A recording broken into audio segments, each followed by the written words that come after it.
Aku labrak selingkuhan suamiku di rumahnya yang sedang ada hajatan agar dia malu.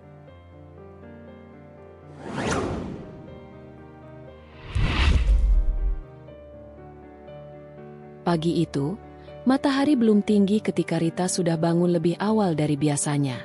Aroma kopi hitam yang ia seduh sendiri mengisi ruang dapur kecil rumah mereka yang sederhana namun bersih dan teratur. Ia duduk di kursi rotan dekat jendela, menatap keluar dengan pandangan kosong, sesekali menyeruput kopi tanpa gula yang mulai mendingin. Sudah 12 tahun ia menikah dengan Rian, suami yang dulu dikenalnya sebagai pria lembut, pendiam, namun pekerja keras. Rita tidak pernah meminta lebih. Ia bukan tipe wanita yang suka menuntut. Dari dulu, ia hanya ingin rumah yang tenang, makan malam bersama di meja makan, dan percakapan ringan sebelum tidur. Tapi sudah beberapa bulan ini, semua itu terasa seperti mimpi lama yang perlahan-lahan menghilang. Rian tidak lagi pulang tepat waktu. Jikapun pulang, hanya untuk mandi dan tidur, tanpa banyak kata. Namun pagi itu, Rita masih berusaha menjalankan rutinitasnya seperti biasa. Ia menyiapkan sarapan, membungkus bekal makan siang untuk Rian, lalu membangunkan suaminya dengan suara yang lembut. "Yan, bangun, sayang. Sudah jam 6 lebih." Rian hanya bergumam tak jelas, lalu menarik selimut lagi. Rita hanya tersenyum kecil dan membiarkan Rian tidur 15 menit lebih lama. Ia tahu, beberapa waktu terakhir suaminya memang terlihat lelah. Setidaknya itu yang ia yakini. Rita bekerja sebagai staf administrasi di sebuah lembaga pelatihan bahasa. Gajinya tidak besar, tapi cukup untuk menopang kebutuhan rumah tangga mereka berdua.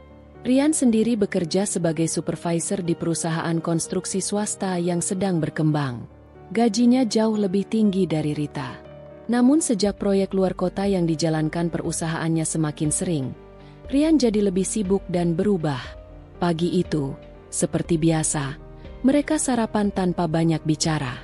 Rita meletakkan sepiring nasi goreng dan telur ceplok di depan suaminya, lalu duduk di seberang meja. Ia memperhatikan wajah Rian yang tampak lelah. Matanya bengkak, wajahnya kusam, tapi ponselnya tetap digenggam bahkan saat sedang makan. "Yan, kamu beneran gak mau ke dokter? Kayaknya kamu makin kecapean deh," ucap Rita hati-hati. Rian tidak mengangkat wajahnya. Ia hanya berkata, "Aku baik-baik aja, kok." "Ya, tapi udah 2 minggu kamu batuknya nggak berhenti." Rian akhirnya menatap Rita. Wajahnya datar. "Rit, aku udah dewasa. Aku tahu kapan harus ke dokter." Rita diam. Suasana di meja makan itu jadi dingin seketika. Ia tak ingin memperpanjang perdebatan. Jadi ia hanya mengangguk dan kembali makan dalam diam. Hari itu berjalan seperti biasa. Di kantor, Rita menyelesaikan pekerjaannya dengan cepat. Ia dikenal sebagai staf yang teliti dan tak banyak bicara.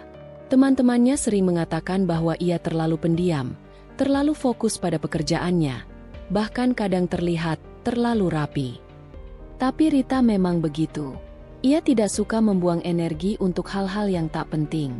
Menjelang siang, ia menerima pesan dari sahabatnya. "Indah, Rit, kamu sibuk nggak sore ini? Aku pengen ketemu, penting." "Pentingnya kayak gimana dulu?" balas Rita. "Penting-penting, tentang kamu." Ada yang aneh dengan nada pesan itu. Indah bukan tipe orang yang suka berlebihan. Jika dia bilang penting, biasanya memang ada sesuatu yang perlu didengar. Rita membalas singkat dan mengatur waktu untuk bertemu sepulang kerja. Sore harinya, mereka bertemu di sebuah kedai kopi kecil dekat kampus lama mereka. Indah sudah duduk lebih dulu di pojok ruangan, memegang ponsel dengan wajah serius. Ketika Rita datang, senyumnya sedikit dipaksakan. "Aku pesenin kamu latte ya," kata Indah. "Terima kasih." "Jadi, ada apa?" Indah menarik napas panjang. "Sebelumnya, maaf ya. Aku harus ngomong ini karena aku sayang sama kamu." Rita mengernyit. "Kenapa? Ada apa?" "Beberapa hari lalu aku nggak sengaja lihat Rian di daerah Cipete. Aku lagi jemput ponakan. Terus aku lihat dia di mobil sama cewek muda. Kayaknya bukan rekan kerja." Rita diam. Matanya terpaku pada gelas kopi di depannya. Tangannya gemetar sedikit. Tapi ia segera menyembunyikannya di bawah meja. Cuma lihat dari jauh? Tanyanya pelan. Indah mengangguk. Tapi yang bikin aku makin yakin, itu udah kedua kalinya aku lihat mereka bareng. 2 minggu lalu juga, di kafe dekat sini. Duduk berdua, kelihatan akrab banget. Rita menarik napas dalam-dalam. Ia tidak langsung bereaksi. Kepalanya seperti berhenti bekerja sesaat. Tapi mulutnya berkata, "Makasih udah bilang, Endah, aku butuh waktu." Sepulang dari pertemuan itu, jalanan terlihat kabur di mata Rita. Ia menyetir pelan, hati-hati, seperti baru saja kehilangan keseimbangan hidupnya. Tapi ia tidak menangis. Tidak di jalan, tidak di depan orang. Malam itu, Rian pulang lebih larut dari biasanya. Rita tidak menegur. Ia hanya duduk di ruang tamu dengan mata terbuka, pura-pura membaca buku. Rian masuk, meletakkan tas, dan langsung masuk ke kamar mandi. Saat keluar, Rita masih di tempat yang sama. "Rit, kamu belum tidur?" tanya Rian singkat. Rita tersenyum. "Nunggu kamu. Besok aku ke Bandung. Ada proyek baru yang harus diawasi langsung." "Sendirian?"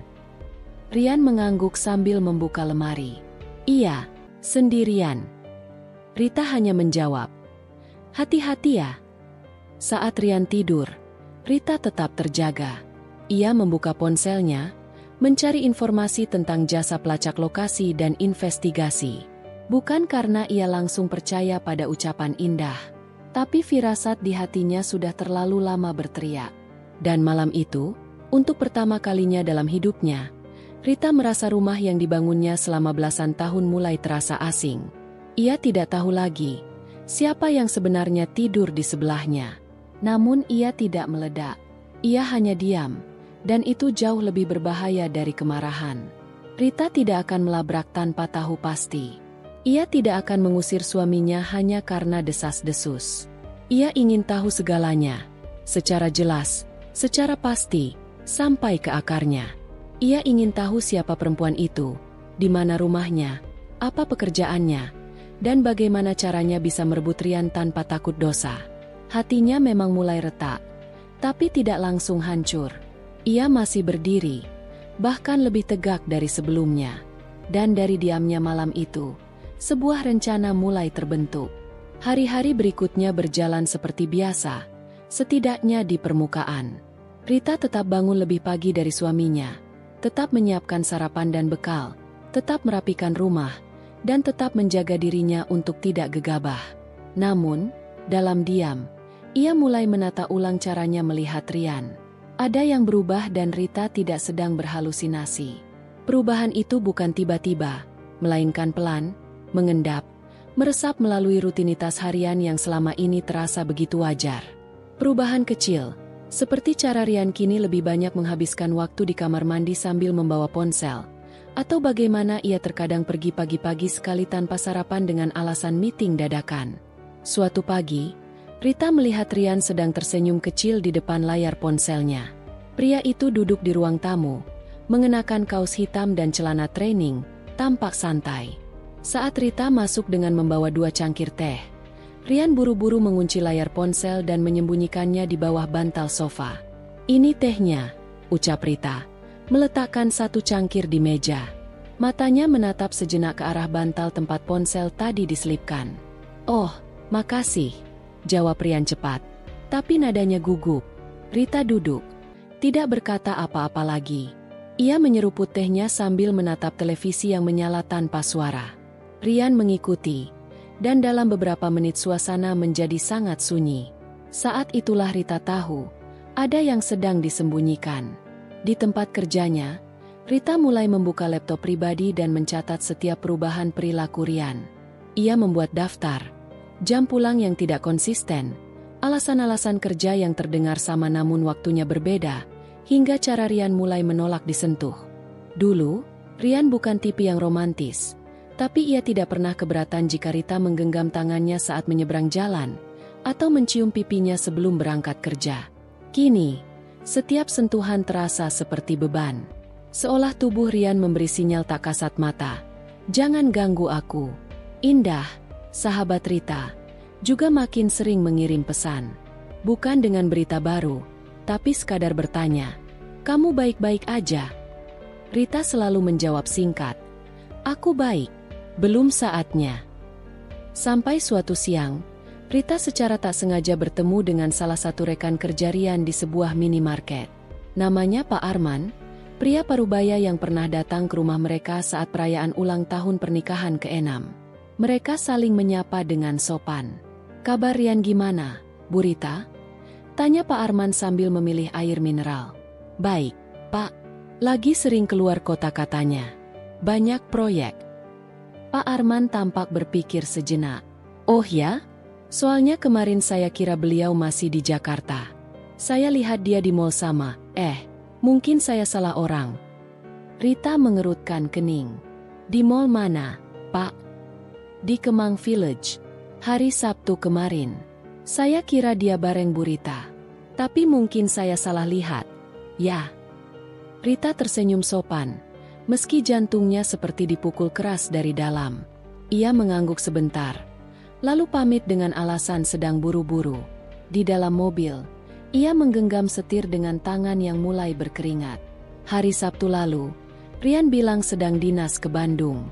Ia bahkan menelepon Rita dengan suara lelah, mengatakan bahwa rapatnya berlangsung sampai malam dan dia harus menginap 2 malam.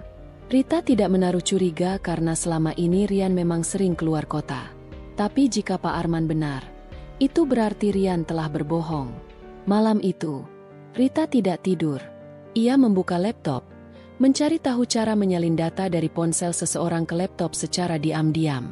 Ia belajar tentang sinkronisasi akun Google, tentang aplikasi pelacak, tentang pengumpulan bukti digital. Ia bahkan membaca forum-forum istri korban perselingkuhan dan mencatat pola yang sering terjadi. Paginya, saat Rian sedang mandi, Rita memberanikan diri membuka tas kerja suaminya. Di sana, ia menemukan 2 hal yang membuat perutnya terasa mual. Sebuah nota pembelian hadiah dari toko perhiasan, dan secarik catatan kecil bertuliskan, "Untuk D, kamu pantas mendapatkan lebih." D, inisial itu membuat tubuhnya lemas seketika.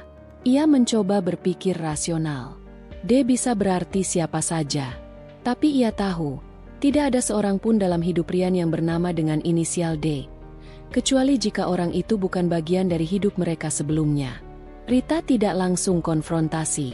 Ia tetap meletakkan nota itu kembali ke tempat semula, menutup tas, dan keluar dari kamar dengan wajah tanpa ekspresi. Tapi pikirannya sudah berlari jauh. Ia tahu dirinya harus lebih dalam menyelami misteri ini. Hari-hari berikutnya, ia mulai menyelidiki perlahan. Rita mencatat lokasi-lokasi yang sering Rian kunjungi dengan alasan meeting. Ia menggunakan aplikasi pelacak yang diam-diam ia pasang di ponsel Rian saat malam hari. Ia belajar membaca histori GPS, membuka lokasi riwayat, dan memotret setiap bukti. Di hari Minggu, saat Rian bilang akan ke kantor untuk menyusun laporan, Rita diam-diam mengikuti dari jarak jauh. Ia menyewa ojek online dan menempuh perjalanan dengan berbekal sabar. Ponselnya sudah menunjukkan Rian berada di daerah Jagakarsa, bukan di kantor perusahaan tempat ia bekerja. Dari kejauhan, Rita melihat Rian memarkir mobil di depan rumah berukuran sedang, bercat hijau pastel, dengan pagar besi putih. Tak lama, seorang perempuan keluar dari rumah, membawa tas kecil, dan menghampiri Rian dengan pelukan singkat. Rita memicingkan mata, menahan napas. Itu dia, wanita yang selama ini bersembunyi di balik alasan-alasan, meeting, dan proyek. Rambut panjang, tubuh ramping, pakaian sederhana tapi rapi. Wanita itu tidak terlihat seperti wanita murahan. Justru sebaliknya, ia tampak elegan, terpelihara, dan tenang. Perempuan itu naik ke dalam mobil Rian, dan keduanya pergi bersama. Rita tidak mengejar. Ia hanya memotret dari jauh, lalu memutar arah dan kembali ke rumah dengan perasaan campur aduk. Ia tidak menangis. Air matanya seperti tidak tahu harus keluar dari mana. Tapi tubuhnya terasa dingin, seperti kehilangan fungsi. Di rumah, ia mengganti bajunya, menyeduh teh panas, lalu duduk di kursi dekat jendela. Rita menatap pohon mangga di halaman kecil rumahnya. Daunnya mulai rontok, meski musim hujan belum datang. Ia tahu, ada musim yang berubah. Tak hanya pada pohon itu, tapi juga pada rumah tangganya. Namun sekali lagi, Rita tidak ingin gegabah. Ia bukan wanita yang akan berteriak di jalan, bukan istri yang akan melabrak di parkiran mal. Jika ia harus menghadapi perempuan itu, ia ingin melakukannya dengan cara yang akan membekas. Bukan sekadar meluapkan emosi, tapi memberi pelajaran. Malam itu, Rian pulang larut. Rita sudah tidur di sofa, atau pura-pura tidur. Rian hanya menyapa singkat, lalu masuk ke kamar tanpa bicara panjang lebar. Rita membuka sedikit matanya dan memandangi siluet tubuh pria itu di balik pintu kamar. Dalam hatinya, ia mulai mengajukan pertanyaan-pertanyaan yang menyakitkan. Kapan persisnya Rian berubah? Apakah cintanya benar-benar hilang? Atau hanya tersesat sementara? Dan siapa perempuan itu? Dela? Ia belum tahu namanya. Tapi hatinya sudah tahu. Orang ketiga itu ada. Dan sedang mencoba menggantikan dirinya dalam diam. Beberapa hari terakhir, waktu berjalan lambat bagi Rita. Bukan karena pekerjaannya melambat atau tubuhnya lelah, tapi karena pikirannya tidak pernah tenang. Setiap detik terasa penuh tanya yang tak kunjung mendapat jawaban langsung. Meskipun banyak petunjuk sudah ia kumpulkan, masih ada satu hal yang belum bisa ia pastikan. Siapa sebenarnya perempuan itu? Rita bukan wanita yang mudah menyerah. Jika ia telah menaruh rasa curiga, maka ia akan menguraikannya satu persatu hingga tidak ada yang tersisa. Ia tahu bahwa bukti-bukti fisik belum cukup. Ia tidak ingin bersandar pada asumsi. Ia butuh nama, butuh wajah yang jelas, butuh keterkaitan kuat antara Rian dan perempuan itu. Malam itu, ia duduk di ruang tengah sambil membuka laptop pribadi. Ponselnya terhubung ke laptop lewat kabel data. Ia membuka file-file yang berhasil ia salin dari akun Google Rian beberapa hari lalu. Ia telusuri folder demi folder, foto, pesan, lokasi, dan tangkapan layar. Di satu folder tersembunyi bernama meeting_khusus. Ia menemukan serangkaian foto selfie pasangan yang tidak pernah ia lihat sebelumnya. Dalam salah satu foto, tampak Rian sedang memegang gelas minuman bersama seorang perempuan yang menyandarkan kepalanya di bahu Rian. Mereka tidak berada di kantor, tidak juga di hotel atau restoran mewah. Mereka duduk di sofa rumah yang tampak sederhana namun bersih. Di dinding, ada hiasan figura berisi kutipan yang sangat menggelitik hati Rita. Cinta tak selalu datang pertama, tapi dia yang mampu membuatmu bertahan. Kalimat itu tertulis dalam huruf kaligrafi modern. Di bawahnya, ada nama kecil tertulis dengan tinta emas, Dela. Rita mengulang membaca nama itu berulang-ulang. Dela, itu dia. Dada Rita terasa sempit. Namun tangannya tetap tenang menelusuri foto-foto berikutnya. Ia menemukan pesan-pesan tangkapan layar berisi percakapan mesra. Salah satu pesan paling baru tertulis, "Mas, minggu depan aku ada acara keluarga. Kalau Mas sempat datang, aku pengen kenalin Mas ke orang tuaku. Biar mereka tahu, Mas bukan cuma pria biasa. Aku usahain datang, sayang. Tapi kita harus hati-hati. Aku belum bisa lepas dari rumah. Aku nggak minta Mas cerai. Aku cuma pengen dihargai." Rita membacanya pelan, satu huruf demi satu huruf, seakan mencoba memahami bagaimana wanita lain bisa merasa pantas dihargai dari seorang pria yang sudah punya istri. Ia tidak tahu apakah harus marah pada Dela, atau lebih marah pada suaminya sendiri. Di antara foto-foto itu, ada satu yang membuat Rita berhenti lama. Sebuah undangan digital, acara ulang tahun Ibunda Dela yang akan digelar di rumah keluarga besar mereka di kawasan Jagakarsa. Tanggal dan waktu tercantum jelas. Bahkan terlampir juga peta lokasi. Rita tidak langsung mengambil kesimpulan, tapi pikirannya mulai menyusun potongan-potongan. Perempuan itu bukan hanya sekadar selingan. Dia sedang membuka jalur masuk ke keluarga suaminya. Sedang menciptakan posisi yang lebih dari sekadar wanita kedua. Dela sedang berupaya menjadi seseorang yang diakui. Dalam hening malam, Rita mematikan laptop. Ia bangkit perlahan, masuk ke kamar, dan melihat Rian tidur terlelap. Wajahnya damai, seperti tidak pernah menyakiti siapapun. Rita berdiri cukup lama di dekat ranjang, memandangi pria yang dulu membuatnya jatuh cinta berkali-kali. Tapi malam ini, tatapannya kosong. Ia tidak melihat suaminya di sana. Yang ia lihat hanya sisa-sisa dari seseorang yang dulu pernah ia percayai sepenuhnya. Paginya, Rita mengambil cuti dengan alasan kesehatan. Ia butuh waktu sendiri. Ia mengunjungi seorang kenalan lama, Ratna, teman SMA yang kini bekerja sebagai staf di perusahaan penyedia jasa investigasi. Ratna menyambutnya hangat, meski terlihat sedikit bingung melihat ekspresi wajah Rita yang lebih dingin dari biasanya. "Boleh aku tahu, kamu mau minta tolong soal apa?" tanya Ratna hati-hati setelah mereka duduk di kafe. Rita membuka ponselnya, menunjukkan foto-foto dan pesan dari Rian dan Dela. Ia tidak berputar-putar. "Aku butuh informasi lengkap tentang perempuan ini. Nama lengkapnya Dela. Aku cuma punya alamat rumah dan sedikit rekaman lokasi dari suamiku. Aku pengen tahu siapa dia, kerja di mana, dengan siapa dia tinggal, dan sudah berapa lama hubungan mereka." Ratna menatap Rita lekat-lekat. "Kamu yakin, Rit? Aku nggak minta kamu ikut menyalahkan siapa-siapa. Aku cuma butuh kebenaran." Ratna mengangguk pelan. "Kasih aku waktu 3 hari. Aku usahakan dapatkan semua yang kamu minta." Rita mengangguk. 3 hari mungkin terdengar singkat bagi orang lain. Tapi bagi wanita yang hatinya sudah penuh retakan, 3 hari adalah siksaan. Hari pertama berlalu dengan berat. Rian pulang larut, dengan alasan lembur karena deadline proyek. Rita tidak banyak bicara. Ia hanya menjawab seperlunya. Namun matanya mencermati setiap gerak tubuh suaminya. Hari kedua, Rian tidak pulang sama sekali. Ia mengirim pesan bahwa ia harus menginap karena hujan deras dan rekan kerjanya tidak bisa mengantar pulang. Rita hanya membalas, "Hati-hati." Hari ketiga, Ratna mengirimkan file melalui email. Subjek emailnya hanya satu kata, "Selesai." Rita membukanya pelan-pelan.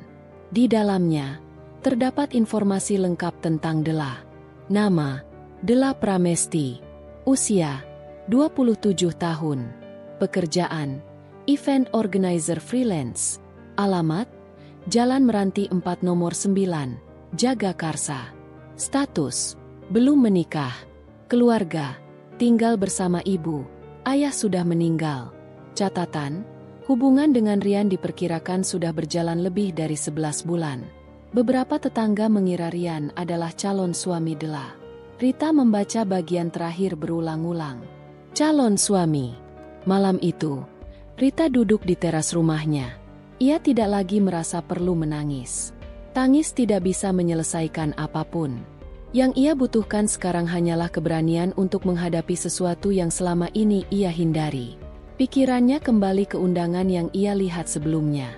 Acara ulang tahun Ibunda Dela akan berlangsung 2 minggu lagi. Akan ada banyak tamu, banyak mata, banyak telinga. Dela pasti akan tampil dengan percaya diri, mungkin dengan harapan bahwa malam itu, Rian akan memperkenalkan dirinya sebagai bagian dari hidupnya. Tapi Rita punya rencana lain. Ia tidak akan menyabotase. Ia tidak akan membuang waktu untuk mengemis penjelasan. Yang ia inginkan hanyalah satu hal, membuat Dela tahu bahwa dirinya bukan wanita tak bertuan, bahwa ia masih istri sah, dan bahwa rasa malu jauh lebih menyakitkan dari sekadar kata, selingkuh. Rita menyimpan semua bukti di flash disk. Ia membuat salinan cadangan dan menyembunyikannya di tempat yang tak diketahui siapapun. Kini, langkah berikutnya hanyalah menunggu. Menunggu waktu yang tepat untuk berdiri. Untuk menunjukkan bahwa wanita yang diam bukan berarti kalah. Diamnya hanyalah jeda sebelum badai datang. Hari itu, langit sedikit mendung. Udara di sekitar rumah Rita terasa ganjil.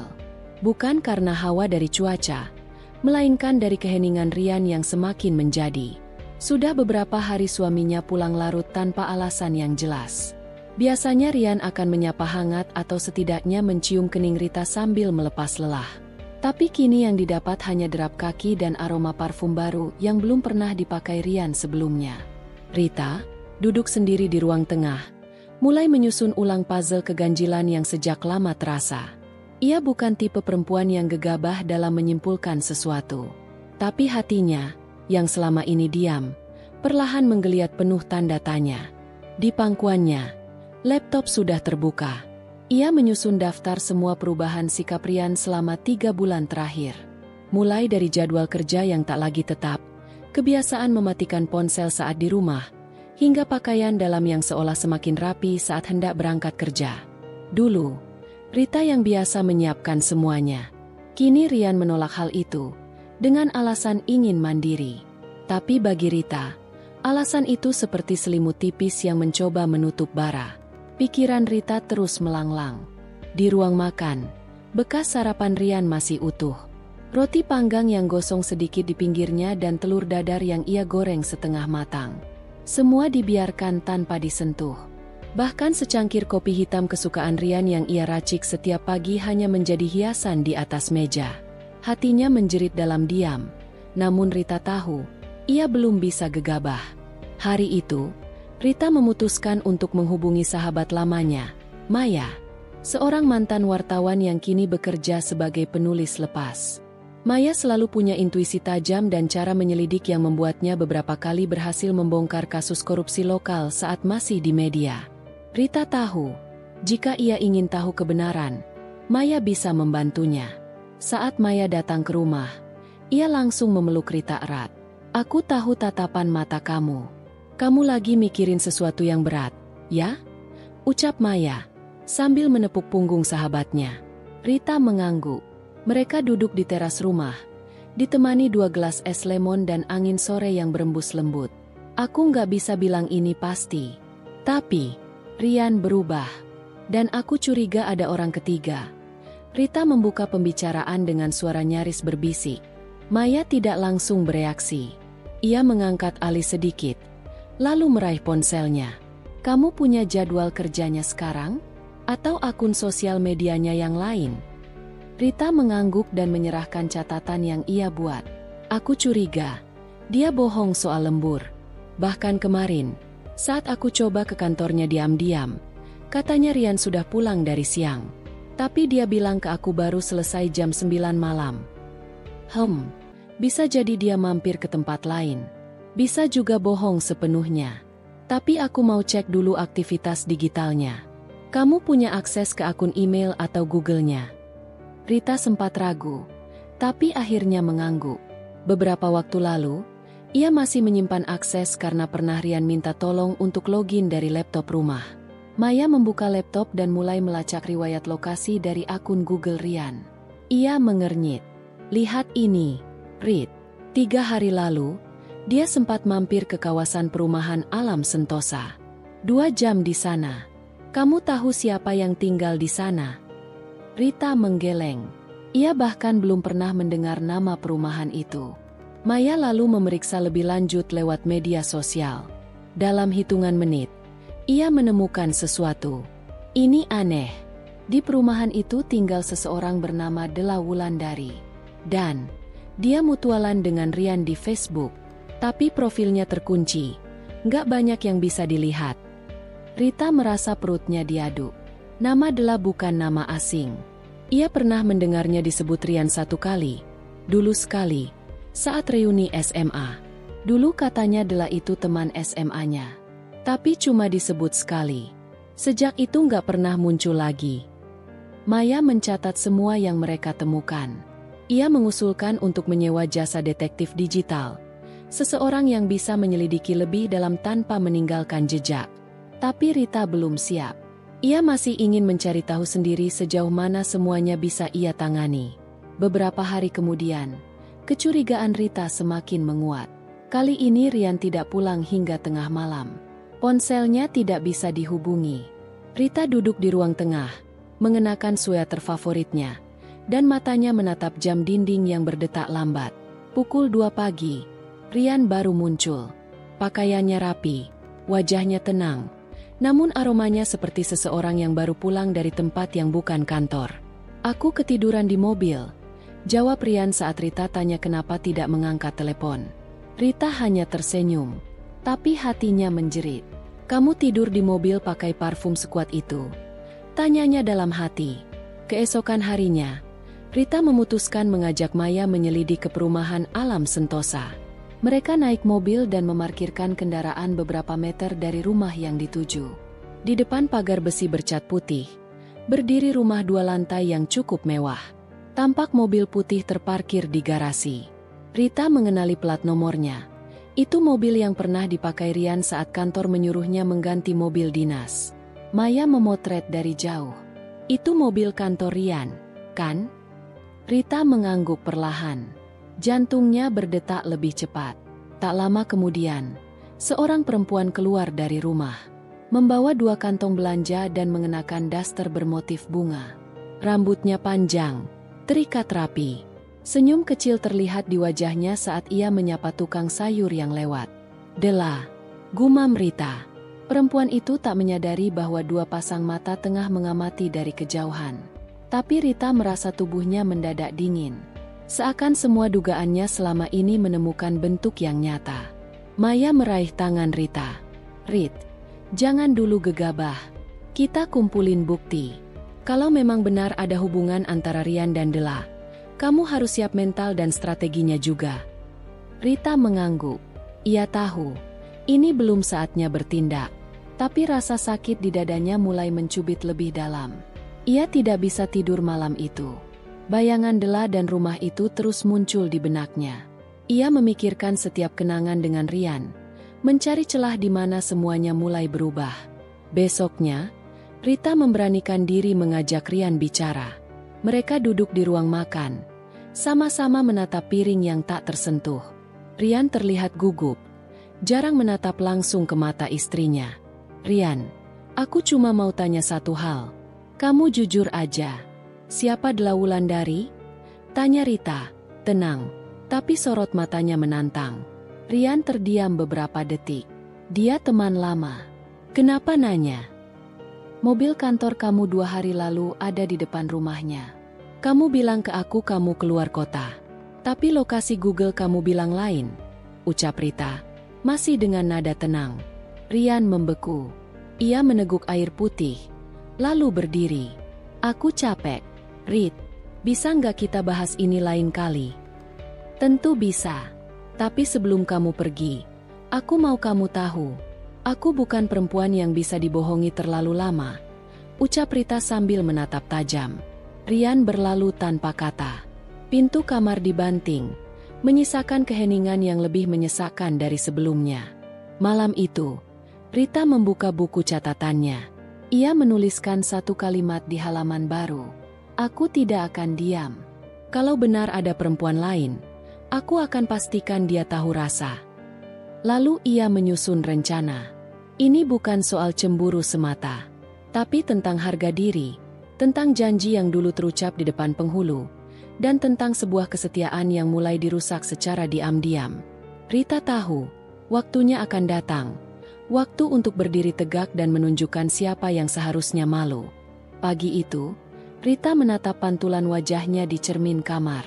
Mata sembab karena menangis semalam suntuk, namun tak ingin terlihat lemah di hadapan anak-anak, apalagi di depan Rian.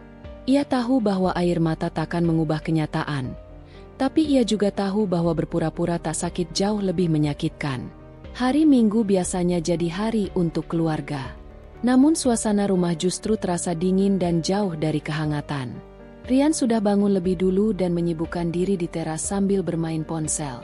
Rita menduga, pasti sedang menghubungi Dela atau setidaknya mengintip media sosialnya. Rita menyeduh teh di dapur. Aroma melati dari seduhan teh pagi itu seharusnya menenangkan. Tapi kali ini hanya menambah rasa perih di dada. Ia duduk di meja makan, sendirian. Anak-anak masih tidur. Ia menatap ke arah tempat Rian biasa duduk, lalu pandangannya beralih ke arah Rian yang kini sibuk di luar. Hatinya seolah berteriak ingin bertanya, "Mengapa harus ada orang ketiga? Mengapa tak cukup aku di sisimu?" Namun pertanyaan itu hanya menggantung di udara. Setelah sarapan seadanya, Rita memberanikan diri untuk berbicara pada Rian. Ia berjalan pelan ke arah teras, menyusun kata demi kata dalam kepala.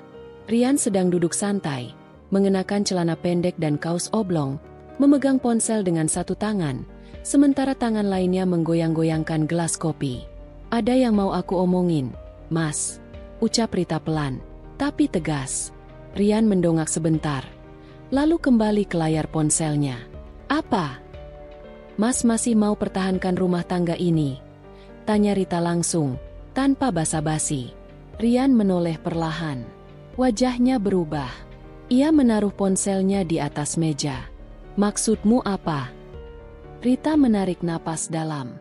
"Aku tahu Mas bohongin aku soal lembur atau kerjaan luar kota. Aku tahu ada perempuan lain. Aku tahu Mas sering ke rumah itu, ke rumah Dela." Rian langsung berdiri. "Kamu ngawur. Jangan asal nuduh." "Sudah, Mas. Aku tahu. Aku udah selidiki. Bahkan aku tahu Dela itu janda satu anak yang Mas sering antar pulang naik motor. Aku juga tahu Mas bantu dia bayarin uang sewa rumahnya," ujar Rita. Matanya berkaca-kaca, namun tetap berdiri tegak. Rian terdiam. Tak ada bantahan kali ini. Hening beberapa saat. Suara kendaraan di jalan depan rumah menjadi satu-satunya suara yang terdengar. Burung pun enggan bersuara. "Kenapa Mas bisa berubah sejauh itu?" tanya Rita lagi, pelan, nyaris seperti bisikan. Cap, kamu terlalu banyak nuntut. Rumah selalu berantakan. Kamu lebih sibuk urus anak-anak daripada aku. Aku butuh perhatian. Aku butuh ditemani. Dela ngerti aku." Kalimat itu menghantam jantung Rita seperti palu godam. Ia memejamkan mata sesaat. Luka lama seolah dibuka dengan pisau yang lebih tajam. "Kamu pikir aku nggak capek, Mas? Aku bangun paling pagi, tidur paling malam. Semua kurus. Tapi kamu malah cari pelarian ke perempuan lain," ujar Rita. Suara bergetar. Rian tak menjawab. Ia hanya menghindari tatapan istrinya. "Aku bisa terima kamu kerja sampai malam. Aku bisa terima kamu sering pulang telat. Tapi aku nggak bisa terima kamu mengkhianati kepercayaan yang aku jaga selama ini," lanjut Rita. Setelah itu, Rita masuk ke rumah. Rian tidak mengejar, tidak meminta maaf, tidak berkata apa-apa. Ia hanya duduk kembali, tapi kali ini tanpa ponsel. Ia diam, seperti pria yang kehabisan alasan, kehabisan arah. Beberapa hari berikutnya, suasana rumah semakin aneh. Rian lebih sering menghindari Rita, bahkan mulai tidur di ruang tamu dengan alasan tidak enak badan atau kecapean. Rita tak lagi memaksa bicara. Ia memilih menenangkan diri dengan menyibukkan diri mengurus rumah, anak-anak, dan rutinitas lain. Namun, dalam diam itu, ia mulai menyusun rencana. Ia tidak ingin menyerah begitu saja. Jika rumah tangga ini harus retak, ia ingin memperjuangkannya dulu. Tapi bila ternyata semua sia-sia, ia tidak akan membiarkan dirinya ditinggal tanpa harga diri. Sampai suatu sore, Rita tanpa sengaja melihat undangan yang tergeletak di meja ruang tamu. Undangan hajatan dari keluarga Dela. Nama itu muncul besar-besar, dan tiba-tiba dadanya sesak. "Hajatan tasyakuran ulang tahun anak Dela," gumam Rita. Ia merasa ada yang tidak beres. Sebuah ingatan menghantam. Rian sempat menyebut akan pergi ke rumah teman lama pada tanggal yang sama. Dan sekarang semua terhubung. Dengan detak jantung tak menentu, Rita membuka ponsel dan mulai menggulir kontak. Ia menghubungi Desi, teman lamanya yang dulu satu kompleks dengan Dela, sebelum Dela pindah ke kontrakan sekarang. "Des, kamu masih kenal Dela kan?" tanya Rita hati-hati. "Masih. Kenapa?" "Dia lagi ngadain hajatannya." Iya, ulang tahun anaknya. Kamu kenal Dela juga?" "Aku cuma pengen tahu. Kamu bisa temani aku ke sana nanti?" Desi terdiam. "Rit, kamu yakin?" "Aku harus lihat dengan mata kepala sendiri, Des." Hari itu pun tiba. Rita berdiri di depan cermin, mengenakan baju terbaiknya. Ia tidak mengenakan riasan mencolok, namun wajahnya tampak lebih tegas dari biasanya. Mata yang biasanya lembut, kini tajam. Ada api yang membara di sana. Ia menatap dirinya dan berbisik, "Hari ini, aku bukan cuma istri yang diselingkuhi. Aku adalah perempuan yang akan berdiri untuk dirinya sendiri." Bersama Desi, Rita berangkat ke rumah Dela. Di sepanjang perjalanan, pikirannya campur aduk antara takut, marah, sedih, dan tekad yang membara. Ia sudah bersiap untuk semua kemungkinan. Ia hanya tidak ingin pergi tanpa tahu kebenaran sepenuhnya. Desi sempat mencoba menahan. "Rit, kalau kamu belum siap mental, kita bisa balik lagi. Masih bisa dibicarakan baik-baik." Rita menggeleng. "Kalau aku mundur hari ini, aku akan jadi perempuan yang kalah." Saat tiba di depan rumah Dela, suasana hajatan sedang ramai. Ada tenda, kursi-kursi tamu, makanan terhidang di meja panjang. Musik dangdut terdengar sayup-sayup dari dalam. Namun di tengah semua kemeriahan itu, hati Rita berdegup tak karuan. Ia melangkah perlahan memasuki halaman. Matanya menyapu seluruh ruangan. Orang-orang menoleh.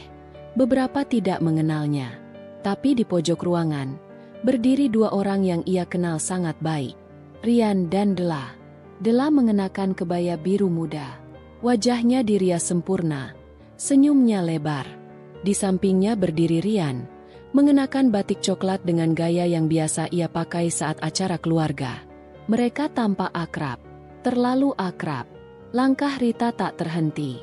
Ia terus berjalan mendekat. Dengan kepala tegak, beberapa tamu mulai memperhatikan. Desi berjalan di belakangnya. Tampak cemas. Tapi Rita tetap tenang. Saat jaraknya tinggal 2 meter dari pasangan itu, Rian menoleh. Wajahnya pucat. Tangannya langsung turun dari punggung Dela. Namun sudah terlambat. Semua sudah melihat. "Rita?" ujar Rian nyaris berbisik. Rita hanya menatapnya. Ia lalu menoleh ke arah Dela. "Kamu Dela?" tanyanya. Suaranya dingin. Dela tampak kaget. "Iya saya." Rita tersenyum miring.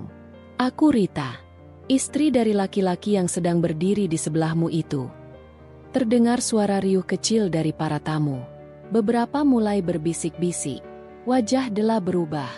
Senyum menghilang dari wajahnya. Rian tampak seperti hendak menelan ludah. Tetapi tidak bisa. "Aku datang bukan untuk bikin rusuh. Aku cuma pengen memperkenalkan diri. Karena sepertinya kalian lupa bahwa suamiku masih punya istri sah." Lanjut Rita, tenang tapi tajam. Dela menunduk. Rian melangkah maju, mencoba menenangkan. "Rita, jangan bikin malu." Rita menatap suaminya. "Oh, jadi kamu malu? Malu di depan orang-orang karena aku datang? Bukan karena kamu selingkuh." Suasana tenda berubah hening. Musik berhenti. Semua mata tertuju pada mereka. Ada yang menahan napas. Ada yang menunduk malu. Bahkan anak-anak yang tadi bermain pun kini berhenti. Dela memejamkan mata. Ia tidak berkata apa-apa. Rita melangkah lebih dekat. Ia menatap Dela lurus. "Aku cuma ingin kamu tahu bahwa setiap kebahagiaan yang kamu ciptakan di atas penderitaan orang lain, suatu saat akan jadi kutukan untuk dirimu sendiri." Ia berbalik, melangkah pergi tanpa air mata. Ia tidak menjerit, tidak melempar barang, tidak memaki. Ia hanya pergi dengan martabatnya utuh. Namun dalam hatinya, badai masih mengamuk. Ia tahu ini belum akhir. Ini baru permulaan. Hujan malam itu turun dengan gerimis yang rapat. Dari balik kaca jendela ruang tamu, Rita menatap kosong keluar, menunggu suara mesin mobil yang sudah tidak pernah lagi singgah seperti dulu. Lampu temara menyinari ruangan, memberi suasana sendu yang mencerminkan isi hatinya. Di pangkuannya, satu map coklat berisi hasil investigasi privat yang baru diterimanya tadi siang, masih tertutup rapat. Ia belum berani membukanya. Bukan karena takut, tapi karena membuka map itu berarti harus siap menerima kenyataan yang selama ini hanya berputar dalam duga dan perasaan. Sudah terlalu lama ia bertahan dengan dugaan. Terlalu lama berharap bahwa Rian masih bisa berubah tanpa harus ia paparkan semua bukti keburukannya.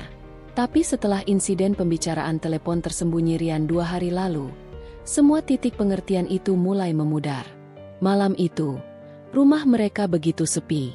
Meskipun lampu menyala di hampir semua ruangan, tapi kehangatan terasa seperti mati. Tidak ada suara televisi, tidak ada musik dari dapur, tidak ada tawarian di sofa, atau kelakar ringan seperti dulu sebelum semuanya berubah. Rita bangkit dari kursi. Jemarinya menyentuh map coklat itu. Ia membawa map itu ke ruang kerjanya. Duduk di kursi empuk tempat biasanya ia membaca novel atau mengerjakan laporan keuangan toko kecil miliknya. Dengan napas dalam, ia membuka map itu perlahan. Satu persatu lembar foto muncul, disusun rapi dengan tanggal dan lokasi. Di salah satu foto, terlihat Rian dan Della sedang duduk di sebuah restoran kecil, tempat yang bahkan Rita tidak pernah tahu.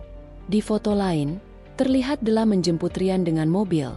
Lalu mereka pergi ke sebuah rumah makan yang tampak di pinggiran kota. Semua foto diambil secara profesional, dengan sudut pengambilan yang jelas tidak bisa dibantah. Ada juga transkrip pesan-pesan singkat, hasil sadapan profesional. Rita membaca dengan mata yang mulai berembun. Tapi ia bertahan. Ia perlu tahu semuanya sampai tak tersisa, agar tak ada ruang lagi untuk keraguan.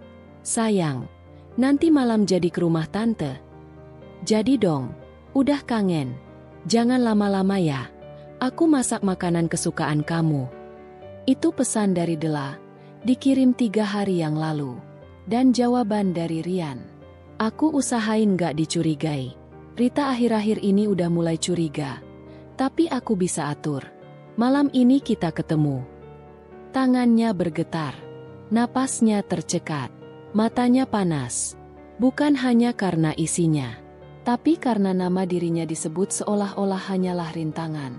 Ia, yang sudah bersama Rian lebih dari 8 tahun, yang menemaninya dari masa mereka tinggal di kontrakan kecil sampai bisa pindah ke rumah sendiri, kini dianggap sebagai batu sandungan.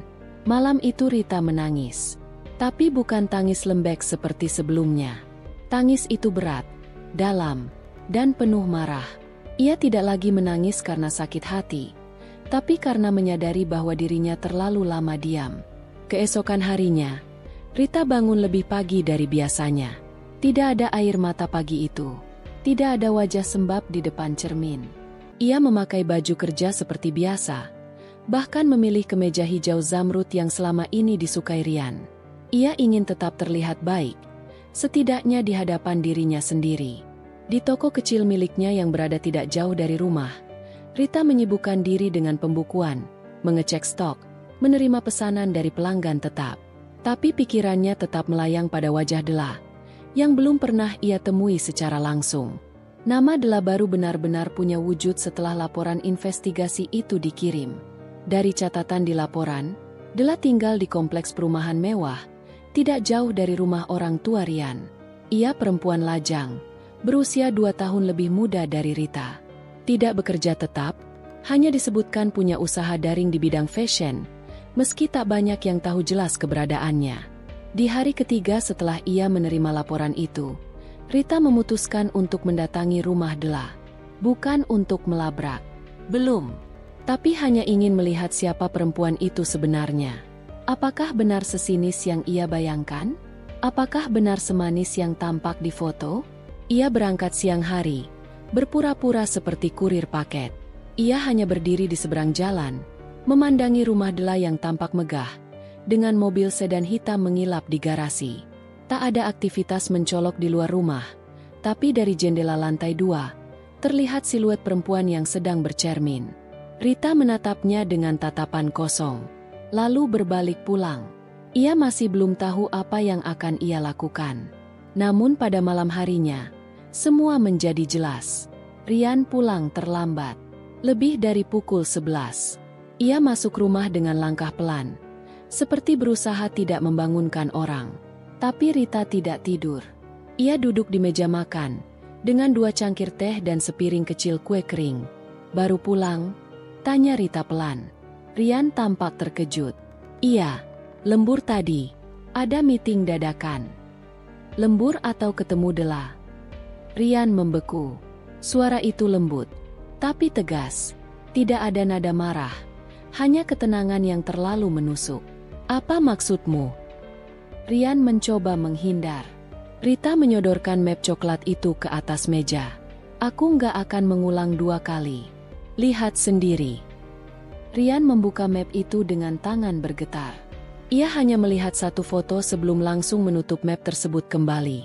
Aku bisa jelaskan, katanya. Rita tersenyum kecil, nyaris menyedihkan. Jangan, aku nggak butuh penjelasan. Aku cuma butuh satu jawaban. Kamu niat berhenti atau kamu pilih terusin? Pertanyaan itu menggantung di udara. Rian menatap istrinya, yang tidak lagi terlihat lemah seperti seminggu lalu. Ia menatap perempuan yang berdiri tegak, dengan mata yang tidak basah tapi tajam. Aku bingung, Rit. Itu artinya kamu sudah pilih. Dan aku juga sudah tahu harus bagaimana. Rita berdiri, meninggalkan Rian sendiri di ruang makan. Ia tidak akan menangis malam itu. Ia tidak akan meminta Rian kembali. Ia akan membuat rencana. Rencana yang akan membuat Della tidak hanya tahu bahwa ia telah merebut sesuatu yang bukan miliknya, tapi juga akan membuatnya merasa malu di depan semua orang yang selama ini ia tipu dengan kepura-puraan. Dan itu baru akan dimulai. Malam itu, Rita tidak bisa tidur. Lampu kamar hanya menyala redup, menyisakan suasana suram yang seakan mencerminkan isi hatinya. Rasa sesak yang terus menggumpal di dada membuat napasnya menjadi berat. Sudah beberapa hari berlalu sejak ia mulai mengumpulkan potongan-potongan bukti, dan tiap langkah yang ia ambil semakin menuntunnya pada satu kenyataan yang menyakitkan. Kesetiaannya sedang diuji dalam wujud paling busuknya. Rian, suami yang selama ini ia bela di hadapan keluarga, sahabat, bahkan dirinya sendiri, ternyata sedang memainkan sandiwara. Tidak hanya kepada Rita, tapi juga kepada putri kecil mereka yang tak berdosa. Dan Della, wanita yang selama ini muncul hanya dalam bisik-bisik kecurigaan, kini mulai memperlihatkan jejaknya. Setiap informasi yang Rita peroleh dari stalking media sosial dan dari rekannya yang kebetulan satu komunitas arisan dengan Della, mengerucut pada satu hal, hubungan mereka bukan sekadar dekat. Mereka saling datang ke acara keluarga, berbagi momen bersama, bahkan sudah seperti pasangan resmi. Yang membuat Rita benar-benar terpukul adalah satu foto. Della berpose manja, dengan senyum yang tampak disengaja, dan di baliknya, ada Rian yang tampak sedang mengikat tali sepatu Della. Foto itu dikomentari beberapa akun keluarga Della dengan emoji hati dan candaan tentang pasangan serasi. Rita meremas layar ponselnya, gemetar. Ia bahkan tidak pernah diunggah seperti itu oleh suaminya. Ia merasa seperti wanita bayangan, seperti tidak pernah ada dalam hidup Rian di luar rumah mereka. Namun malam itu, alih-alih terlarut dalam luka, ia mulai menyusun strategi. Ia tahu bahwa kesabaran memiliki batas, dan ia merasa sudah terlalu sering melampaui batas itu. Pagi harinya, Rita berangkat lebih pagi dari biasanya. Bukan karena pekerjaan, tapi ia ingin berbicara dengan seseorang. Maya, teman kuliahnya yang kini bekerja sebagai psikolog keluarga. Rita tidak datang untuk konseling biasa. Ia butuh pemahaman lebih dalam tentang apa yang sedang ia alami. Tentang rasa sakit yang bukan hanya karena dikhianati, tetapi karena merasa dirinya gagal mempertahankan keluarga. Di ruang kerja Maya yang dipenuhi aroma lavender, Rita akhirnya mencurahkan isi hatinya.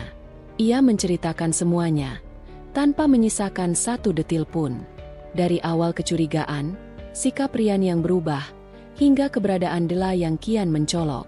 "Apakah aku terlalu diam, Mei?" tanya Rita dengan suara bergetar. Maya mengangguk pelan, lalu menatap mata sahabatnya dengan empati yang tulus. "Kadang bukan tentang diam atau bersuara, Thea, tapi tentang siapa yang kau hadapi. Kalau Rian memang memilih jalan ini, kau tidak bisa menyalahkan dirimu terus-menerus. Kau sudah berjuang." Rita terdiam, menyandarkan punggung di kursi. Untuk pertama kalinya ia merasa divalidasi. Ia bukan istri yang kurang baik. Ia bukan ibu yang lalai. Ia hanya sedang menghadapi seorang pria yang tidak tahu arti komitmen. Sebelum pulang, Maya memberinya saran agar berhati-hati. "Kalau kamu benar-benar ingin menghadapi mereka, kamu harus tahu konsekuensinya. Secara emosional dan hukum, kamu butuh bukti kuat, strategi yang matang, dan keberanian yang utuh." Rita mengangguk. Dan hari itu, ia memutuskan satu hal, ia akan bersiap. Dalam minggu-minggu berikutnya, Rita semakin intensif mengumpulkan bukti. Ia menyewa jasa penyelidik digital yang bisa melacak komunikasi daring Rian secara legal melalui perangkat yang sudah lama ia curigai. Tanpa sepengetahuan Rian, Rita memasang software pemantau di laptop yang biasa dipakai bersama. Ia membaca isi surel-surel yang ternyata penuh janji mesra kepada Dela. Rencana jalan-jalan berdua, permintaan agar Dela lebih sabar karena semuanya akan segera berakhir. Yang membuat hati Rita semakin remuk adalah satu dokumen digital yang berisi rencana Rian menjual mobil pribadi mereka. Mobil yang selama ini ia rawat dan dipakai antar jemput anak mereka ke sekolah. Rupanya uangnya akan digunakan Rian untuk memodali usaha butik milik Dela. "Kau tega, Yan," gumamnya dengan mata berkaca-kaca. Tapi ia tidak menangis. Tidak malam itu, Rita mulai mempersiapkan mental anaknya. Tanpa menjelaskan masalah sesungguhnya, ia mulai membiasakan si kecil menghabiskan waktu dengan nenek dan kakeknya. Ia juga diam-diam meminta kakaknya untuk siap membantu secara finansial jika sewaktu-waktu ada kejadian besar. Rita tahu, sesuatu yang besar akan segera terjadi. Lalu, tibalah momen yang tidak pernah ia kira akan datang begitu cepat. Rita mendapat kabar dari seorang tetangga Dela bahwa minggu depan akan ada hajatan besar di rumah wanita itu. Hajatan syukuran untuk peluncuran butik barunya. Ya, butik yang dibangun dari hasil penjualan mobil keluarga mereka. Dan, Rian disebut-sebut akan hadir sebagai tamu istimewa. Rita hanya tertawa lirih mendengar itu. "Nanti aku juga akan jadi tamu istimewa di sana," ucapnya dengan nada yang lebih dingin dari biasanya. Di hari yang sama, Rita kembali bertemu dengan Maya, tapi bukan untuk konseling. "Aku butuh bantuanmu sebagai saksi. Kamu bersedia?" tanya Rita lugas. Maya mengangguk. "Aku akan ikut denganmu. Tapi kamu harus pastikan bahwa kamu tidak akan kehilangan kendali." "Aku sudah belajar banyak, Mei. Aku tidak akan marah. Aku hanya akan menunjukkan siapa aku sebenarnya. Bukan wanita lemah yang mereka kira." Seminggu kemudian, hari yang ditunggu pun tiba. Rita berdandan dengan anggun, mengenakan kebaya sederhana berwarna biru gelap, dan membiarkan rambutnya terurai. Ia tampil seperti seorang tamu undangan resmi. Maya berada di sisinya, bersama dua sahabat lainnya yang juga tahu cerita Rita. Mobil yang mereka tumpangi berhenti tepat di depan rumah Dela. Musik hajatan terdengar meriah. Banyak tamu yang berlalu lalang sambil membawa undangan dan makanan kecil. Dela tampak sedang menyambut tamu di pelataran rumah, mengenakan gaun modern berwarna pastel. Ia terlihat bahagia, apalagi saat Rian berdiri di belakangnya, tersenyum sok ramah kepada setiap tamu yang datang. Lalu langkah Rita terdengar pelan, namun mantap. Kerumunan perlahan membuka jalan saat mereka melihat Rita yang melangkah tenang, namun dengan sorot mata tajam yang tidak bisa dibohongi. Rian membeku. Dela tampak bingung, lalu mengernyit. "Rita?" ucap Rian pelan. "Tak percaya." Rita menatapnya, lalu tersenyum tipis. "Maaf saya datang tanpa undangan. Tapi saya rasa saya berhak hadir di acara wanita yang telah tidur dengan suami saya selama ini." Suasana langsung hening. Musik terhenti. Tamu-tamu menoleh. Beberapa bahkan mulai merekam kejadian itu dengan ponsel mereka. Rita tetap berdiri tegak, tak menunjukkan sedikit pun rasa gentar. Dela berusaha menyangkal, namun Maya dan dua saksi lainnya sudah bersiap dengan dokumen dan bukti digital yang mereka cetak, lengkap dengan foto-foto, percakapan surel, dan bukti transfer dana. "Aku tidak datang untuk membuat keributan. Aku hanya ingin semua orang tahu siapa sebenarnya yang merusak rumah tanggaku." Rian tertunduk. Wajahnya merah padam. Ia tidak bisa bicara. Dela berusaha menangis. Tapi semua tamu sudah menyaksikan cukup. Beberapa mulai berbisik-bisik. Beberapa langsung berjalan keluar. Salah satu anggota keluarga Dela mendekat, menyuruh Rita pergi. Tapi Rita mengangkat dokumen yang ia bawa. "Kalau kalian ingin membawa ini ke ranah hukum, aku siap. Aku sudah konsultasi dengan pengacara. Semua bukti sudah aku simpan di beberapa tempat. Kalau kalian mengancam, Aku juga siap. Mereka terdiam. Rita lalu berjalan pergi dengan kepala tegak. Setelah kejadian itu, namanya menjadi perbincangan. Sebagian mendukung, sebagian menghakimi. Tapi Rita tidak peduli. Ia tahu ia telah mengambil kendali atas hidupnya kembali. Namun ia sadar, ini belum akhir. Belum semua selesai. Ia masih harus melanjutkan perjuangan. Untuk anaknya. Untuk dirinya sendiri. Langit masih mendung sejak pagi. Udara terasa berat. Seolah mengerti perasaan Rita yang tak kunjung stabil sejak kejadian itu. Ia duduk di ruang tamu rumahnya. Kedua tangannya memegang cangkir teh hangat yang nyaris tak tersentuh sejak diseduh tadi. Pikirannya berlarian ke banyak tempat. Tapi selalu kembali ke satu titik. Bagaimana kelanjutan rumah tangganya bersama Rian. Setelah pertemuan terakhir dengan Rian yang meminta waktu untuk membuktikan keseriusannya berubah, Rita memang sengaja menjaga jarak. Bukan untuk menyiksa, tapi untuk memastikan bahwa setiap keputusan yang akan ia ambil nanti bukan karena dorongan emosi, bukan karena belas kasihan, dan bukan karena desakan siapapun, melainkan karena pertimbangan yang benar-benar utuh. Selama beberapa pekan terakhir, Rian mulai menunjukkan perubahan. Tidak lagi sekadar ucapan manis atau janji-janji abstrak. Kali ini ia datang tidak membawa rayuan, melainkan tindakan konkret. Memutus semua komunikasi dengan Dela, bahkan berani memblokir semua akun media sosialnya. Rian juga mendatangi mertua mereka, meminta maaf secara langsung, dan menyampaikan penyesalan yang dalam. Meski begitu, luka di hati Rita belum tentu sembuh hanya karena sikap-sikap baik itu. Perasaan dihianati bukan sesuatu yang bisa dibasuh hanya dengan air mata atau janji tobat. Ia tahu benar, kepercayaan itu rapuh, dan sekali retak, untuk membangunnya kembali butuh kerja keras 2 kali lipat dari sebelumnya. Namun ada satu hal yang membuat hati Rita mulai luluh sedikit demi sedikit. Putra mereka, Alvino. Hari-hari belakangan ini, Alvino terlihat jauh lebih ceria. Bahkan beberapa kali dia berkata betapa senangnya dia melihat ayah dan ibunya mulai sering duduk bersama, meskipun kadang hanya untuk membicarakan hal-hal sepele.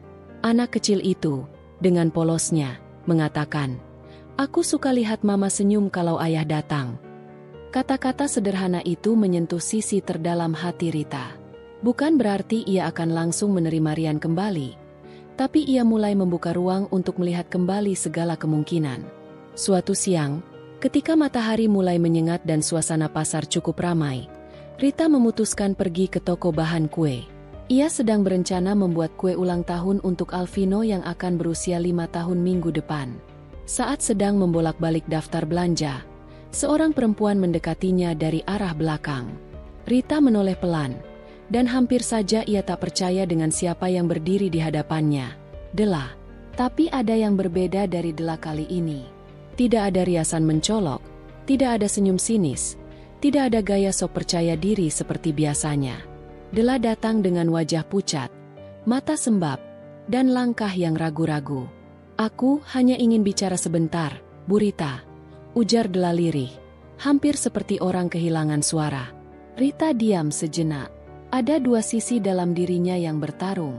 Satu ingin pergi begitu saja, tak mau menciptakan keributan. Satu lagi ingin menyimak, setidaknya memberi ruang untuk mendengar kebenaran yang barangkali belum pernah ia dengar secara langsung dari mulut Dela. Mereka berdua akhirnya duduk di sebuah sudut warung es dekat pasar. Rita menjaga jarak duduknya. Tatapannya lurus tapi tetap dingin. "Aku tahu aku nggak punya hak untuk bicara banyak," kata Dela membuka pembicaraan. "Aku cuma mau minta maaf.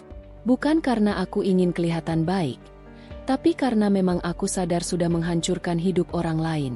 Hidup Mbak Rita." Rita tak menjawab. Ia hanya memperhatikan raut wajah Dela yang mulai gemetar. "Aku nggak mau cari pembenaran. Tapi selama ini aku hidup di bawah tekanan. Aku pikir waktu itu, Rian benar-benar mencintaiku. Dia bilang rumah tangganya sudah retak.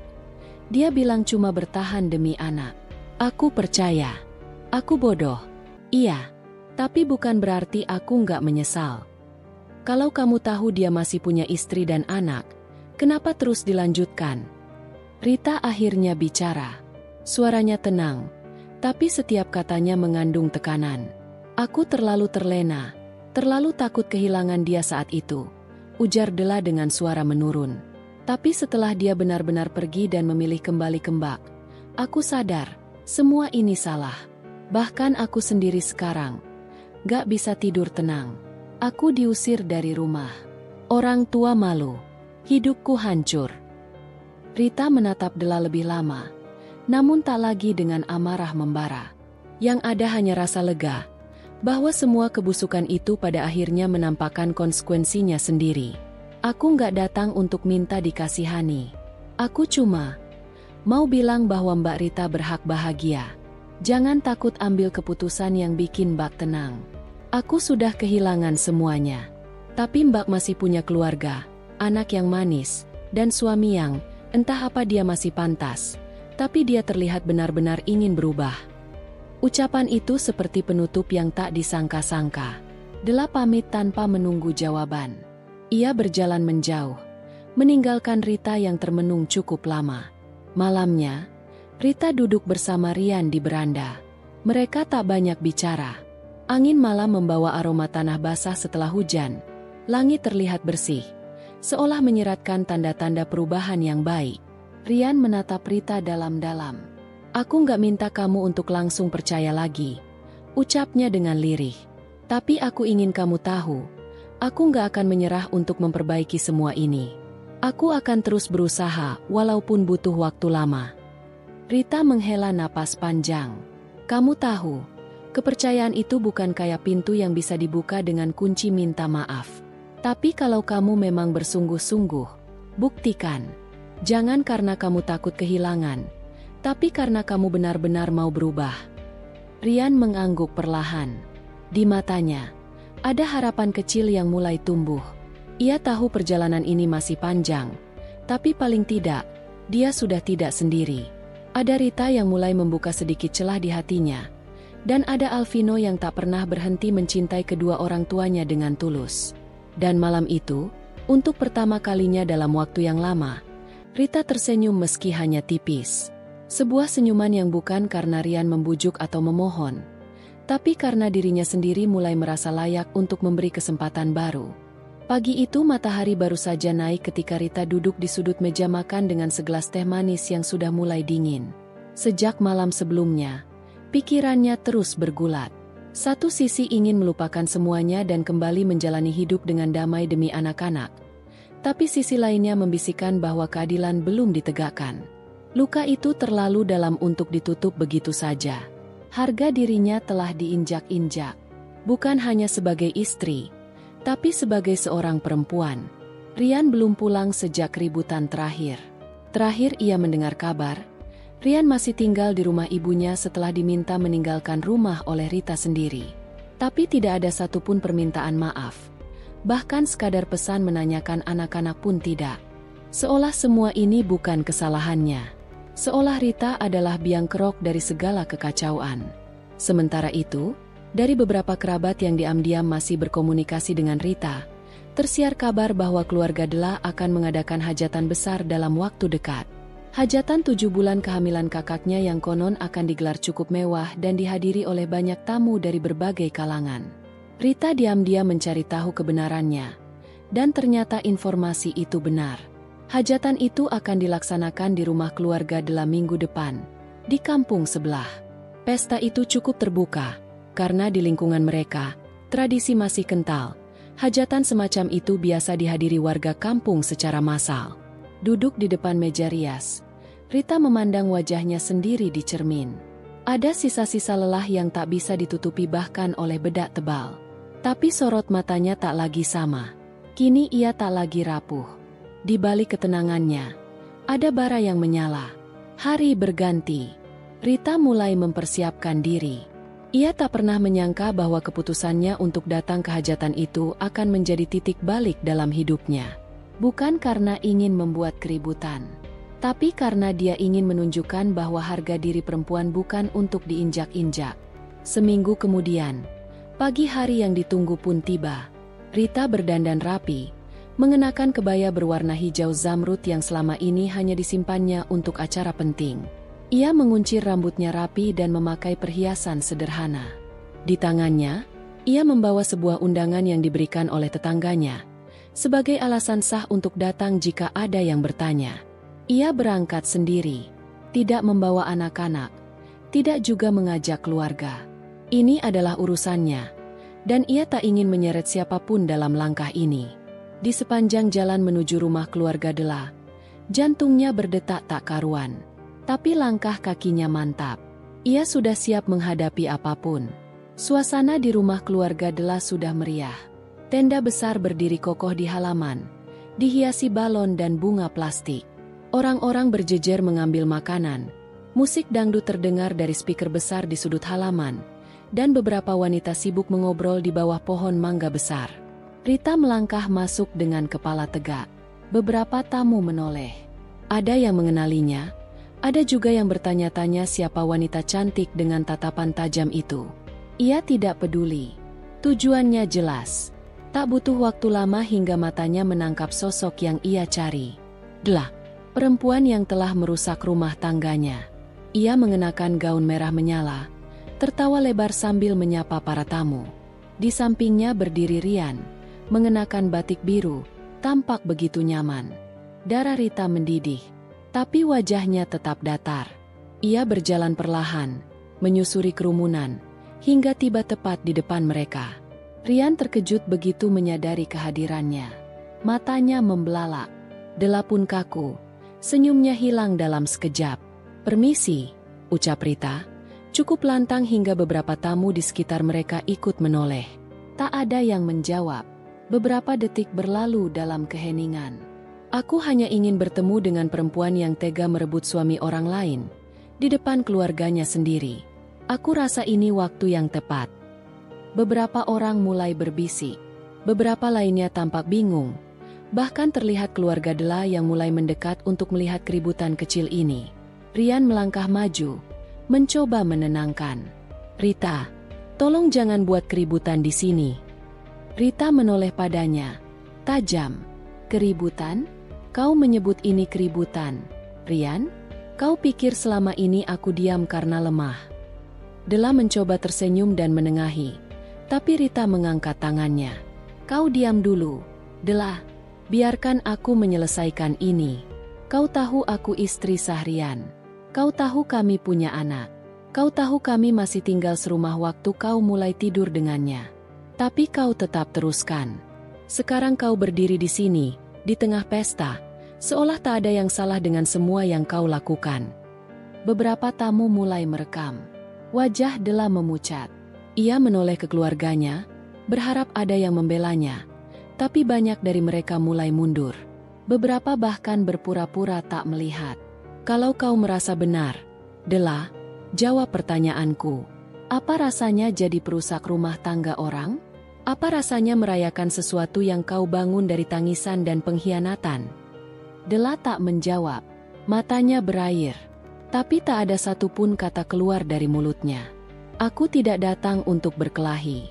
Aku hanya ingin kau tahu, dan orang-orang tahu, bahwa aku tidak takut. Aku bukan perempuan yang bisa kau injak seenaknya.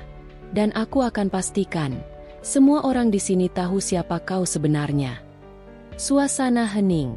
Rian mencoba menarik Rita menjauh, tapi ia menepis kasar. "Aku tahu ini akan menyakitkan. Tapi yang lebih menyakitkan adalah ketika aku memilih diam dan membiarkan kalian berpesta di atas penderitaanku." Lalu Rita berbalik, melangkah pergi dengan kepala tegak. Ia tidak menangis. Ia tidak terjatuh. Justru Dela yang kini terisak, terduduk di kursi, dan Rian berdiri kaku seperti patung. Ketika keluar dari area hajatan, beberapa ibu-ibu menghampiri Rita, menggenggam tangannya. Ada yang memeluknya diam-diam. Ada pula yang berbisik, "Kau perempuan kuat, Bu. Semoga diberi jalan terbaik." Rita tak membalas. Ia hanya mengangguk, lalu melanjutkan langkahnya menyusuri jalan kecil menuju rumah.